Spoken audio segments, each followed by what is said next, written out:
Duel Review is brought to you by NexusDigitalComics.com. On today's Duel Review, Outlaw Star. I'm RJ. And I'm Nick. Let's get to it. Ow.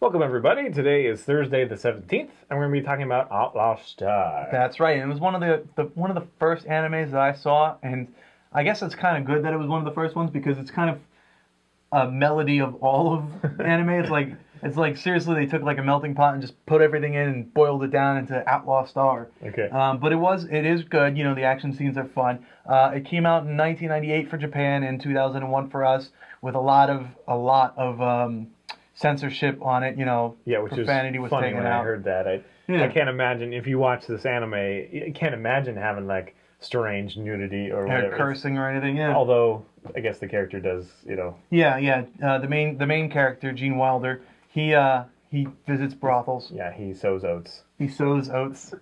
Yeah, his name isn't Gene Wilder. It's Gene Starwind. Yeah, Gene Starwind. Yeah, he's joking. He knows the name. It's just a ridiculous name. It is. It's like Starwind. Skywalker. Yeah, they totally took it from Luke Skywalker.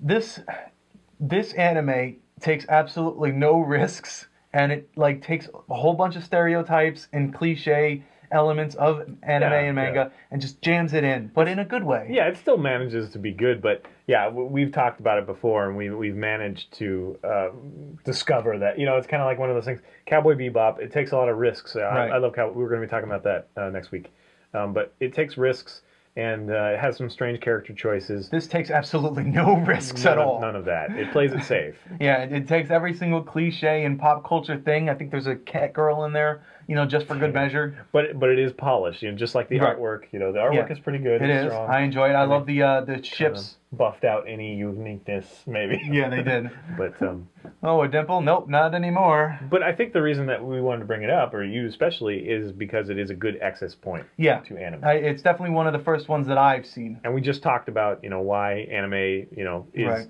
prevalent in our society, even though a lot of us still don't realize it, apparently.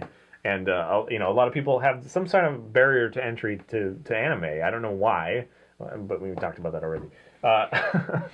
This is a good, easy, accessible. It's kid-friendly. I mean, since we have the censored version. Yeah, we have the censored version. It's kid-friendly. So if you're like a parent, you're like, what's a good title for my kid to start watching? This could be Outlaw Star is a good one. You know? Along with like maybe Robotech if you're into like robots. Yeah, robots. Yeah. Robots. Yeah, I guess so. Well, let's talk about the characters a little bit. Okay, yeah, let's talk about Gene Wilder, Gene Starchild, Gene Starwind. God, they really did not go on a limb with that. Well, maybe that's exactly what they did. Like, we want to start with Skywalker. Want me to start Starchild? No, that's Gene Wilder. Okay, Starwind. That's a horrible name. So Gene Starwind, because now I'm going to say it wrong. Gene Starwind is he and his little buddy Jim Hawking, who's like this little kid. First of all, also ridiculous. Right, he's Hawking's like this smart. Yeah, he's a smart mechanic. Knows everything. Basically, how fighting works is Jim will sit there and he'll go through his computer and tell him what or who he's fighting, and you know, Gene will adapt to what Jim says. So, like you brought up, Jim is very much a penny role, like Inspector Gadget. Yeah, that's what it makes me think of immediately. It's like, don't call him Jim, call him Penny. Okay. Because, yeah, Inspector Gadget, I mean, while Gene is not this bumbling oaf, right. You know, whatever, it is very Deus Ex Machina, you know, hand of God, whatever. Yeah. That gives him the information to always win. Yeah. And to not have too much trouble. Yeah, but even still, the fight scenes are fun. You know, he's a Type C android. Go for the right side under his ribcage. You know, whatever. It's like. Yeah. What was I saying? Oh, the fight scene. That's fine. That's funny. So the fight scenes I enjoy. I like the fluidness of it, you know, when Gene dodges a punch and then pulls out his gun and starts shooting. And I like the different types of weapons. He has that one, like, super laser cannon thing that was awesome. What year is this again? This was 2001 for us, 1998 for them. Okay, so definitely after Cowboy Bebop, and because I was seeing a little bit of Spike Spiegel in there, as far as like he's so fluid and he can just take care of business, and right then, away, and then walk off, with his hands in his pockets, just kind of strolling along and whatever. So it is definitely they definitely borrow from that. Yeah.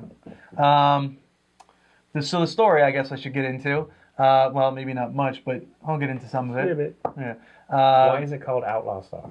Outlaw Star is the name of a ship that they end up with, and basically how they end up with it is there is this one pirate woman, Hilda, was it like Ice bitch, Hilda or something, and she steals the ship. It's a prototype, but other pirates are after her, so she goes down to this planet where Gene and Jim are, and she hires them because they do odd jobs. They do anything that they can. They're kind of down on their luck or whatever. I don't know. They just do whatever. Yeah, they do whatever. Whatever you need to do, we'll do it. So they become bodyguard and mechanic, and she hires them to, fight off the pirates. And eventually things happen where, the ship has no one to take hold of it, and that's when Gene steps in and, he becomes captain of the ship. And what I like about that aspect is suddenly it becomes like Firefly, which is a great series, if you've ever seen that. And I just like that, we're trying to survive. All we have is this ship. We're relying on this ship to survive and, do our jobs and stuff, and it's great. I honestly see this as a good entryway, like we said, but I have a feeling that people are going to forget it once they start learning other stuff. You know what I mean? Like if I had watched this and then Cowboy Bebop, I would remember Cowboy Bebop, but I might forget Outlaw Star. Yeah. But like I say, having said that, it's an easy access point. It borrows from everything. Everything will feel familiar after watching this. You know what I mean? And it's decent. It's not like a retarded cousin or something that's just not going to cut it. Right. It is decent. It is. I definitely enjoyed it. I love the ships. I love the fact that the ship has like little hands. Yeah, the Inspector Gadget hands. Inspector Gadget hands. Which they actually kind of like move like with personality almost. I mean, I think like this and like Gundam, if you're into that sort of thing. Right. I mean, maybe I shouldn't say this because it's a little too childish, but like Pokemon and like Gurren Lagann. I mean, Gurren Lagann's not childish, but I'm just saying that all these are very accessible and easy to get through. Right. How long is it? There's 26 episodes. Oh, okay, so that's not. Yeah, it's not that bad. Yeah. So maybe give it a taste. Yeah. Is there anything else I want to talk about? I like the ship. I like some of the ship's battles. They're fun. Oh, there's one of the plot points is the ship can only be run by this one girl who is a bio-android programmed to operate the ship. That old chestnut. Yeah, they got to keep her alive in order to keep the ship running. That kind of thing. All the while, doing jobs to kind of pay for things. So yeah, I think one of the big things is they're constantly doing jobs to pay for the ship. No, that was Cowboy Bebop. That was Cowboy Bebop. You get them intertwined a lot because maybe not this in Cowboy Bebop especially, but this in just about any anime because they really did just conceal it all. Just ignore that. They concealed it all into this kind of easily accessible. Yeah, and it's not like what is it, Desert Punk, right? Where it's a little over the top and it's definitely sexualized. And might not be for everybody. Young adults to adults. So this is our censored version. The American censored version is good for Did I already mention if they're a parent? Did I do that? Yeah. Yeah. Okay. Well, if you're a parent, this is a good access. It's it's interesting that the Japanese kind of have this. Instead of like buddy cops or something, they have like an older brother, younger brother. Yeah, they do that. Older brother, younger sister, whatever. Like, I mean, even Desert Punk has that. The Gurren Lagann has that. I mean, they kind of do that a lot. Yeah. Yeah, I didn't know that. The younger one is often he kind of cuts through the poop. It's either the smartest one or the one with the most power. Or whatever. Right. But they also have these insecurities or flaws or whatever. Yeah, I didn't even notice it. But you're absolutely right. Yeah, kind of poetic the way they do that. Yeah. I mean, like even Cowboy Bebop, Edward is the smart one. Yeah. I mean, it's interesting. Blew his mind. Yeah, and I didn't even. Back together, we gotta finish the show. I didn't even realize it until you mentioned it. That's absolutely spot on. Spot on, my friend. Thank you. Hit the spot off. So, is there anything else that needs to be said? I think so. Is it on YouTube or no? It's on YouTube. You can find it on YouTube. Netflix. I haven't found it on Netflix. I think it's on Hulu, so you can check it out. Netflix is doing so many animes now that I wouldn't be surprised if it showed up tomorrow. But for now, well, that's because Netflix launches our show, so they'll put it on. Put on Outlaw Star. Actually, there's plenty of other stuff that they need to put on before that. But yeah, voice acting is good. Yeah. It's all good. Yep. It's kind of like an even, I don't know. Yeah. It's like a mild It's like the cheese. kind of dessert that makes you happy. But it's not like, wow, I get to have this, or it's vanilla ice cream. I like vanilla. I go wow for vanilla. Yeah, I go wow for soft vanilla ice cream. Any ice cream can be soft. You just leave it out. Drink it with a straw. All right, well that's it. I say check it out. I think especially if you're new to anime, you know, if you're just looking for something to start with, this is a great series. For the 10th time. For the 10th time, it definitely starts off strong, but it kind of dwindles after a bit. That's about it. That's it. Bye. I definitely think it's a good starting point. I said bye already. I'm just you're the joke going. Yeah, the joke about how it's very accessible, and the parents should, yeah. All right. Woo. I think mine actually came across. Now you have the spot. Get the spot off. I think mine came across, and yours like knocked mine out of the way before it landed. Sweet. That's a powerful dart. Yeah, radio controlled. So yeah, this is definitely accessible. If you're a parent, you shouldn't worry too much about. Yeah, it's definitely a good starting point. It's kind of like a melting pot. A melting. We've done this before today, and I erased it. Will. Bye.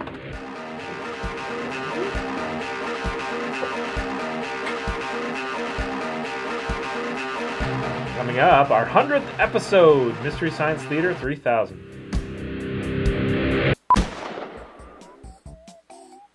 Anybody think to check the sound? Because I didn't. Yeah, that's right. After erasing an entire week footage, I still forgot to check the sound. You're a freaking idiot. Yep. Correct. So anyway, my apologies to everybody in the room, especially Nick. So my arm is doing something weird right now. I can't really seem to stop it. All right, now everybody look at my finger and watch it there. My name is Nick, and RJ's a big stupid idiot. That's it. I'm pretty much a moron. My arm's still going there. Put something in front of me, Nick, and I will chop it for you and make a sandwich. Right. Okay, here we are, another Duel review. Did anybody bother to check the sound? Right. Because I didn't. You see, I just erased an entire week's worth of footage, by accident, of course, but then called Nick over. He came over out of the kindness of his heart. Yeah, my name is Nick, and you're a friggin' idiot. I am now recording without sound, so we're going to have to do it again, but I don't know that, so I'm going to continue here. Yeah, that's right. Perhaps you should look into a different line of work. Yes, that's right. So anyway, thank you for your patience. We didn't have a whole lot of footage for bloopers, so I thought I'd do this stupid little voiceover thing. Stay tuned next tomorrow. That's right, tomorrow. You'll probably screw it up. Stay tuned tomorrow and our 100th episode. Mystery Science Theater 3000.